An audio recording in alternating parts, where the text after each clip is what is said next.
بسم الله الرحمن الرحيم الحمد لله رب العالمين الصلاة والسلام على أشرف المرسلين وعلى آله وأصحابه أجمعين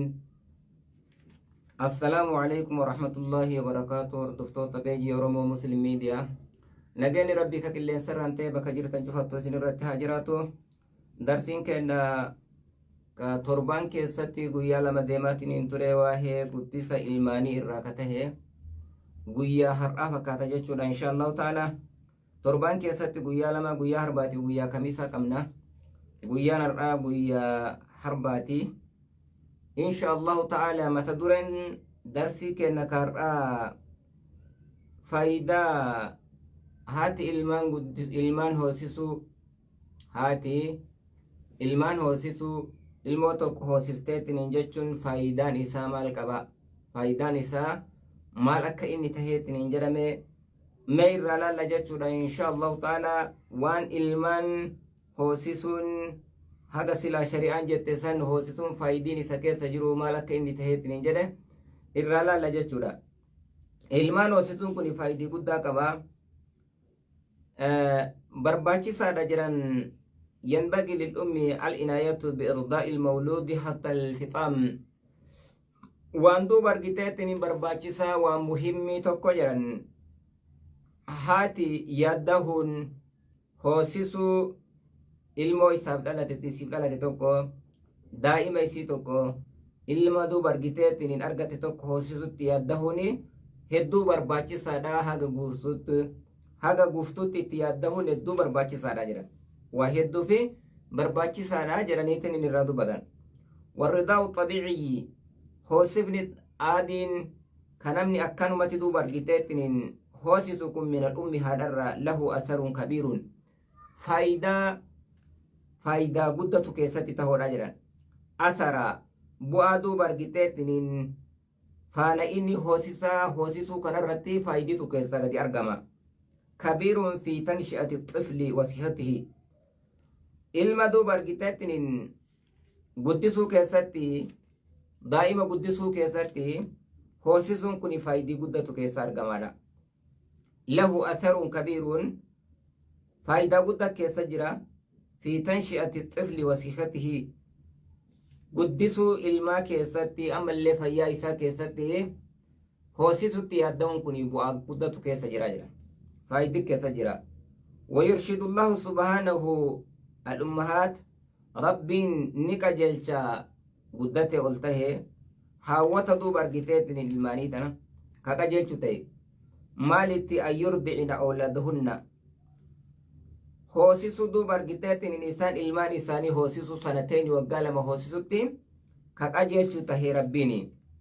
kaamilatayni waggaa lama duuba argiteetiin guutuu kataate waggaa lama guutuu kataate liman araada an yutimma arradaacata nama duuba argiteetiin fedheefi guutuu hoosisa nama kaamila godheetiin guuteetiin hoosisuu fedheefi hedduu irraa barbaachisaadha jedhamee duuba argiteetiin irratti kaqajeelchu ta'e rabbiin irratti kaqajeelchu ta'e sanaa lama kaamila nama duuba argiteetiin fedhu guutuu hoosisa kana guutuu godheetiin nama hoosisuu fedhu fi ka irratti qajeelchu ta'e rabbiin duuba maal yoo jedhu qaala allahu ta'ala والوالدات يرضعن أولادهن حولين كاملين لمن أراد أن يتم الرضاعة والوالدات هاتي الماني هاوني يرضعنا نيهو سنجتشونا هاو سنجتشونا عمري في اللي عمري تكاتجرا كبرا مانا نساء عمريتي يرضعنا هاهوسسا أولادهن المنان نساني هاوسني هوليني كامليني وقال مقوتو هاوسني جربين إنه في أكيكون لمن أراد نما فريف أن يتم قوتو الرداعة هوسيسا نما قوتو في الإيف هوسيسا نما قوتو في الإيف ها هوسيسا نية نما كاملة قوتو قدئتني هوسيسا كان قوتو قدئ أرقمسيتو في الإيف ها هوسيسا نيجر ربيني قوتو قدئني هوسيسون كني فايدي قدتو كيسا تجرى لمن أراد نما فريف أن يتم قوتو الرداعة هوسيسا كان قوتو نما فريف هوسيسا قوتو نما فريف ها هوسسني وقال مقوتو هوسني لأن الطفل دائما يكون يستشعر حنان الأم في أثناء الرضاعة دائمني كوني يستشعر حنانا إن بيك دوبر قتاتني جالala duuba argiteetiniin haadhaa jaalala haadhaattu iyyuu isa keessatti beeksisaa fi asnaa irra da'ati walqixa duuba argiteetiniin hoosaa kana keessatti garaacha hoosaa kana keessatti jaalala haadhaa kanattu iyyuu itti beeksisaa yoo haati akkana hoosifteetiniin jette wahuwa bihaajatin ilaa dhaalika haala inni hajamaa taheen gara hodhiinsa saniititti haala inni hajamaa taheen kanatu itti beeksisaadha jedhe ijoollee yoo haati hoosifteetiniin jette wayita hoosaa kana keessatti inni harma kanaaf itti hajamu wajjinuu yoo jaalalatu iyyuu duuba argitee itti beeksisaa jaalalli haadha jaalachuun itti beeksisaa santu itti argamaa jechuudha maaliifuyyuu itti hajamaa harma kana barbaadeetiniin booyeetiniin yoo jedhe haati ofirra keettee ofitti qabdee achuma keessa adada uf beekuuni jaalalli haadhaatiif inni cuftisaa itti beeksisaatiniin deemaa jechuudha hoosisuu kana keessatti faayidii guddatu keessaa gadi bahaa jechuudha awwala kan kunuu argameetiniin jira eegasii faayidaan silaa waan harma haadhaa keessa daa'ima kanaaf argamullee yoo isiin akkasii hoosifteetiniin jettu guddaa ta'eefi argamaafi jechuudha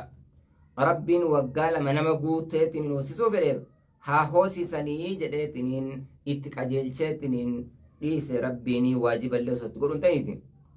وهو بحاجة هالة هجمات دائم سن إلى ذلك غير حرم هدو سنتي هالة هجمات هيني أكست بيك دوبر جتاتين مئة هادا بيكا جران مئة هادا لل إجولي يو أكا مجرمو كان هاتي هو سفتاتيني أچي كيساتي جالة هادا كان أرغو يو أرغميتني جرمي كبجا هاداتي في جالة فوني شو تسكيسا بديباتي جچورا يو إمو هاتي نو سيسيني daa'imni bakka biraatti guddateetiniin jedhe harma haadhaa hin argin karaama sunnaa jedhamu kanarra yoo kan baane taate haadha jibbuu fi jibbaa haadhaatii fi jaalalli haadhaa keessaa dhabamuun keessaa gadi bahaa jechuudha dubbii kana keessaa akka akkas hin taane maal ta'u barbaachisa jechuudha hoosisuu ni barbaachisaadha namni amma hedduu wanni hin ilaalu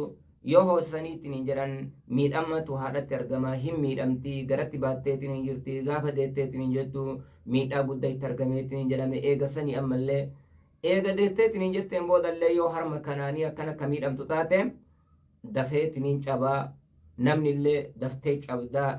hin miidhamtaa jedhaniitiin waan akkanaatiin irraa baqatanii akka duuba argiteetiin miidhamni namatti hin argamne jechuudha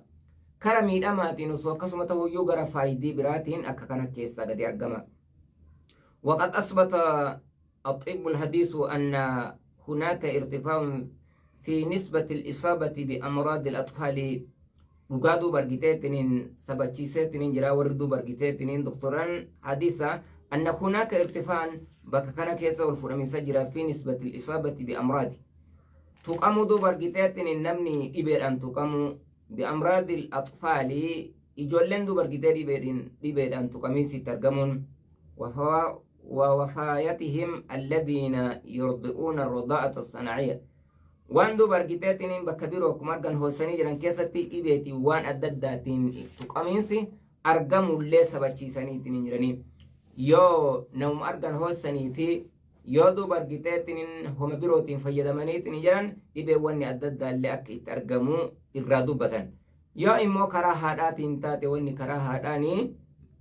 dhibeen duuba argiteetiin itti qaataadha yoo wayita isiin dhibee wanni adda addaa itti argamee jirin gara isii irraa gara harmaatiin itti seenuun argame malee faayidii guddatu haadha keessatti daa'immaniif jira jechuudha harma hoosisuun faayidii guddatu keessa jira jedhan كما أن الرضاعة الطبيعية مفيدة للأم أكما هوسفن طبيعة فايداته للأم هذا فوسسوني فايدة كيسجرة في صحتها للرحم رحم ما نسيكون فيار قچو كيستي بعد الولادة إيغا ديتيت نجت هوسو كيستي فايدة كيستي جرا في جرا بوا كيسجرة فايدة كيستي جرا فايدان hoosisuma daa'imanuma hoosisuu kana haati rahima isiitiin fi sihatihaa fayyaa isii keessatti rahima fayyaa ta'uu keessatti eega dahiinsaati faayidiitu keessatti jira wal jihaadil hadamiyyi akkasuma duuba argiteetiin guddisa waa'ee hoosisaa geegessuu kana keessatti illee faayidatu keessatti jira isiin hoosisuun kuni bu'aa rahima isiitiif illee fayyaa keessatti argamaa jira. كما أن الإسلام حرص على ذلك أكما إسلام من كسن رب التت يجودا فأباها للأم حلال قد يوكين هنا يمي حلال قد للأم هذا المرضع دوبر جتات نوسسو أن تفطر إسين فرو في رمضان كيستي دوبر جتات إسين فرو أكهن صومن إذا كان الصوم يوصوم نسونيتات نجري يؤثر في الرضاعة isi hoositu san keessatti yoo miidhaa ka itti geessu taate akka furtu duuba argiteetiniin bololiinsa kanarratti godhiinsaaf hin fure jedha. Maal jechuudha dubbiin kun hoosisuun kun akka barbaachisaa tahe ramadaana keessa isi hoosiftu yoo ramadaan irra gadi dhufeetiin jedhe sababa hoosisuu kanaatti yoo miidhaan ka itti argamu taate ramadaana san akka isiin furtu shari'aan karaa goote. Silaa osoo dubbiin hoosisaa kun laafaa ka ta'u taate hoosisa kana dhaabaniitiin isiin haasomtuma jedha. Soomana wayita isiin hoositu san keessa gadhube san furteetiniin yeroo sanin nyaattee eegaa achi bira dabarteetiniin yeroo soomanaa san keessa baatee achi dabartee hoosisan irratti yookiin guftee yookiin jajjabaatteetiniin jetteen boodatti haala koyteetiniin qadaa deebistuuf akkas irraa dubbatan. Sila osoo hoosifni kun amriin isaa laafaa ka ta'u taate waan hoosisatti jirtuuf isiin hoosisa kana dhaabdeetiniin haasomantuma jedhan sila haasomantuma jedhaniitiniin karaa kanarraa dubbatan. Sooma san nyaatteetiniin eegasiin booda qadaa akka kafaltu akka furtu hoosisa san akka dhaabdu hin jenne. Hoosisa san akkasumatti daa'ima san hoosiftee daa'imni sun haajaan guddaa waan itti jiru nyaata isaati akkasuma hoosisan geegassitee achiin booda akka qadaa soomana sanii baaftuu jedha. Akka qadaa soomana sanii kafaltuu jedhaniitiin irra dubbatan. Maal irraa akeekaa hoosifni kun akka muhimmii ta'e? Soomanni kun arkaana islaamaa keessatti argaman. Arkaana islaamaa sadarkaa afuraffaa irratti jira. Isa kana ka itti gad dhufeetiin jedha sooma san nyaatteetiin yoo miidhaa ka itti geessu taate nyaattee hoosisa kana itti fufteetiin booda akka qadaa kafaltuu irraa dubbatan. Maal akeekaree? Waan barbaachisaadha jechuudha. Daa'imman hoosisuun faayidii guddaa keessatti jira jechuudha. Rabbii wahiif karaa godheetiin jedhe.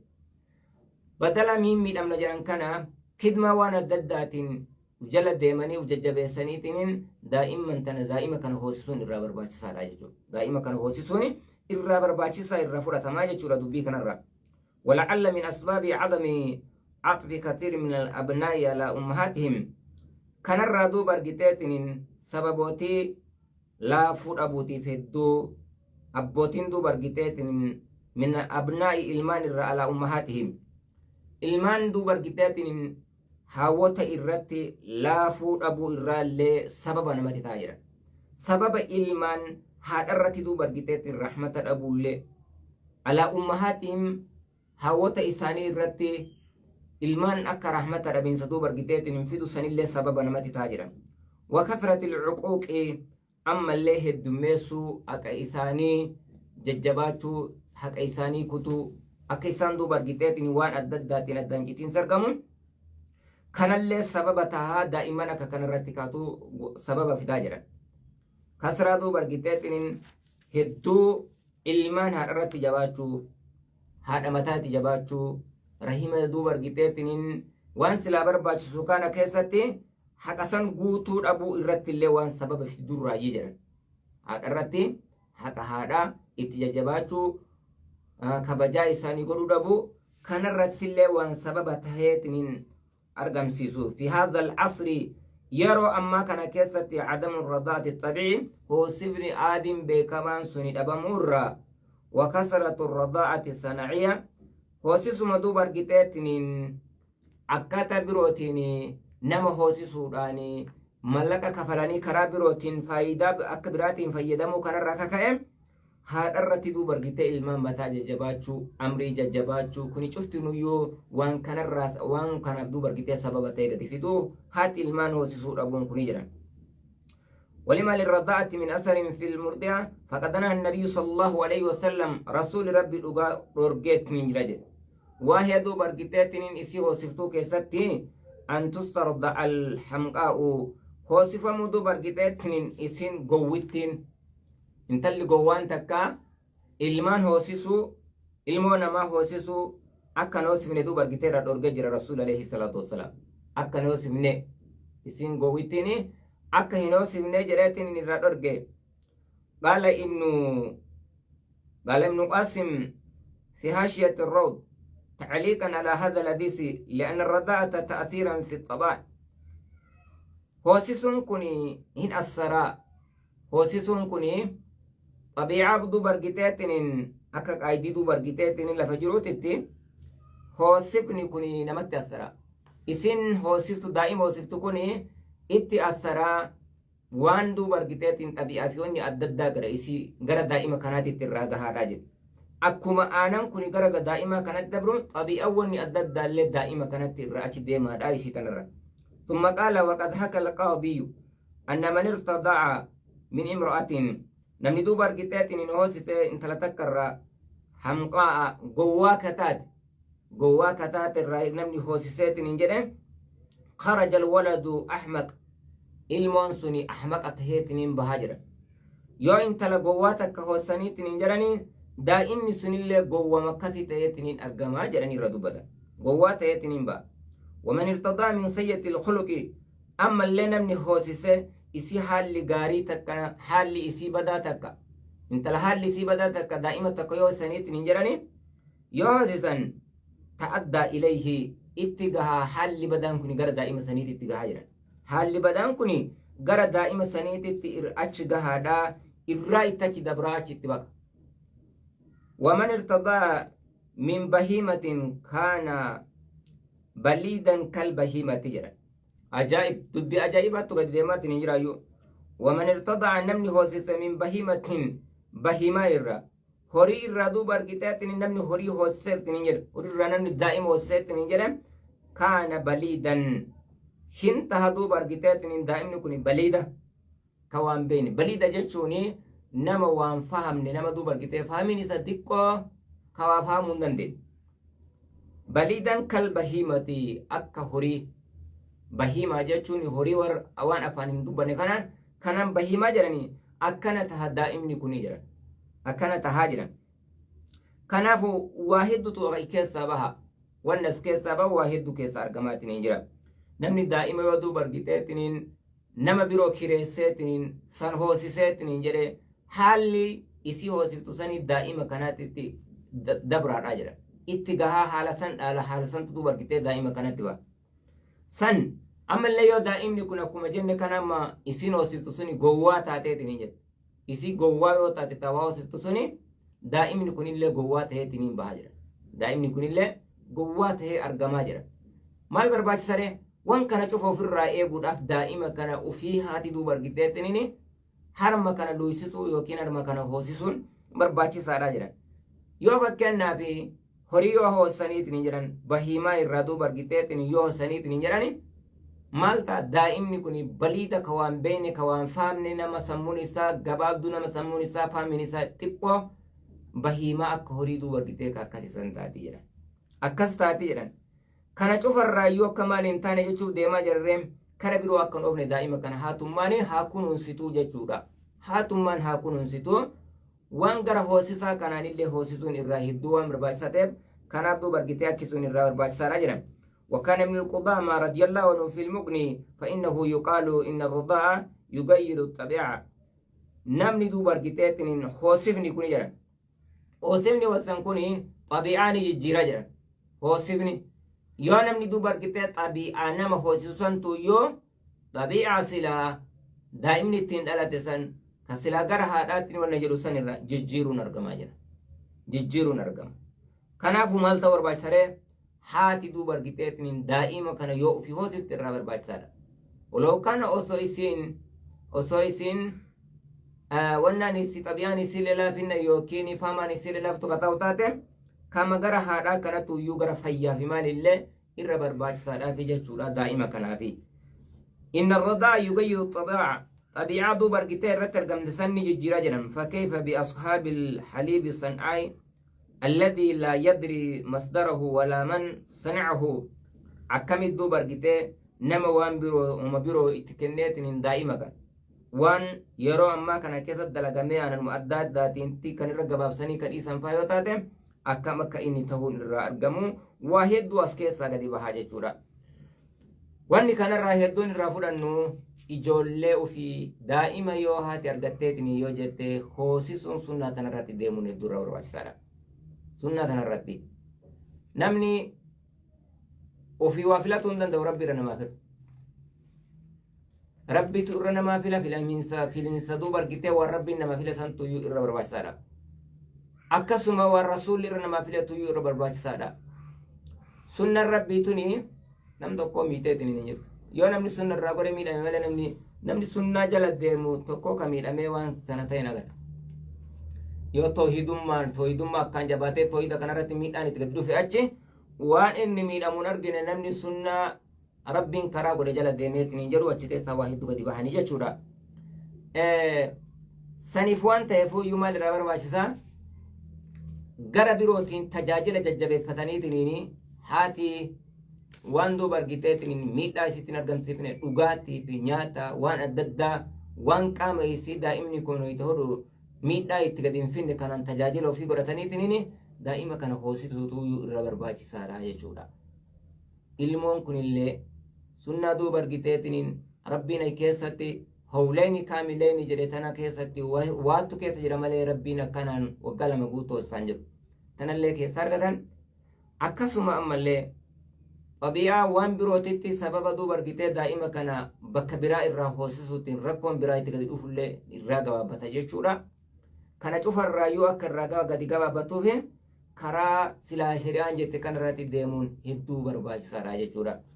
Namni karaa shari'aa irratti deemeetiin jedhe milkiin hedduu isaaf jirti jechuudha. Namni karaa shari'aa tanarraa miidhatuun argama maal jedhee gara biroo deemeetiin jedhe rakkoo hedduutu irratti gadi dhufa jechuudha. Yoo fakkeenyaaf osoo akkana jedhu mallaqa qabdiisii mallaqa kanaan nama ollaa isii jiru tokko fuuteetiin harma duuba argitee ka biroo ka hoosiftu yoo kataatu taate yoo isiin gowwaa taate daa'imni suni gowwaa ta'eetiin argama jechuudha. Miidhaa kamtu irra gad dhufe gaafa inni bakka mana quraanaa deemee madrasaa deemee yookiin iskuula deemeetiin jedhu kunuma tokko hin danda'u jedhaniini. Miidhaa guddatu irratti gadi deema akka kanan taanee fi haqa kana geedessuun hedduu irraa barbaachisaadha jechuudha. Fayyaa daa'imaniitiif illee harma kana akka jedhame kanarra geedessuun hedduu irraa barbaachisaadha. Inshaallahu ta'ala sunnaa tanarratti warra jiraatu rabbiin nu haa taasisu biiznillaahi ta'ala. Sunnaa duuba argiteetiin rasuulli karaa godhe alayhi salaatu wasalaam sunnaa tanarra jiraachuun jiruu dunyaa fi akiraa namaaf taate eekwaanii fillaahi. Addunyaan tuni waan xiqqishuudha namni jirtu asirraa deema. Haga jirtu tana sunarra yoo geeggeeffamaniitiin jiran hedduu jiruu bareedduu taate. Jiruu bareedduu jechuun jiruu warra karaa sunnaa rasuulaa irratti jiraate. Jiruun biroo waa jiruu jedhamtee irraan dubbatamu. Maaliifuyyuu jiruun ta irraa fahamte karaa qadama shari'aa irratti taate jechuudha. Tun waa jiruu miti jechuudha. Jaalalli rabbii irratti hedduu gadi hin buutu. Adada sunnaan duuba argitee namni sunnaa tokko jiraachu sun jaalalatu irratti namaaf gadi dhufa. Kana waan ta'eef yoo sunnaa tana jiraachisanii akkanatti ilmaan ofii akkana deemuun waan hedduu muhimmiidha waan barbaachisaadha. Warra itti dalagatu irraa rabbiin nu haa taasisu. Baarakallahu fiikum wa jazaakumullahu khairal jazaa. Wassalaamu alaikum warahmatullahi wabarakaatuh. Ila liqaa.